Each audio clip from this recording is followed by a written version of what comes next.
Les cérémonies d'inauguration des permanences collinaires du parti CNDD-FDD en commune de Gashoho étaient dirigées par Cyprien Sindotouma, secrétaire provincial du parti à Muyinga, accompagné d'autres cadres issus de ce parti au pouvoir.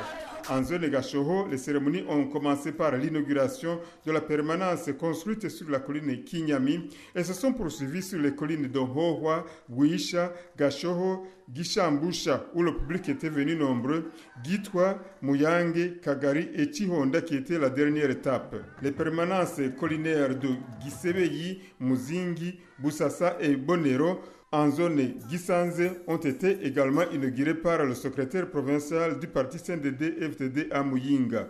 Les militants étaient mobilisés pour assister à la cérémonie.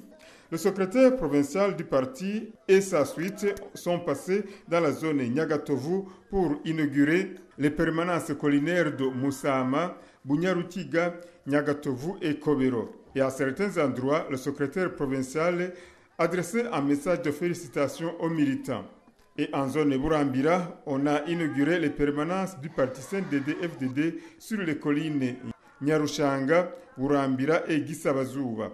Au total, 21 permanences ont été inaugurées dans la journée de samedi. Et dans les mêmes circonstances, 2 monuments du parti CNDD-FDD construits sur la colline Muruta ont été inaugurés par le secrétaire provincial du parti CNDD-FDD à Muyinga. Le responsable du parti au niveau de la commune a fait savoir que ces permanences ont vu le jour grâce à la détermination des militants eux-mêmes. Dans son allocution, le secrétaire provincial du parti CNDD-FDD en province Muyinga, Cyprien Sindotouma, a remercié tous ceux qui, d'une façon ou d'une autre, ont contribué dans la construction de ces permanences, notamment le député Victor Bourikoukié et d'autres militants œuvrant dans différents secteurs d'activité.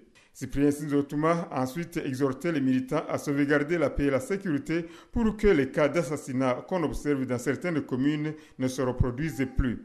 Il a appelé les militants à se préparer à donner leur contribution au financement des élections de 2020 et à apporter leurs cotisations pour soutenir leur parti pendant ce mois d'octobre. Les activités de la journée se sont clôturées par l'accueil de nouveaux membres qui ont décidé d'adhérer au parti CNDD-FDD.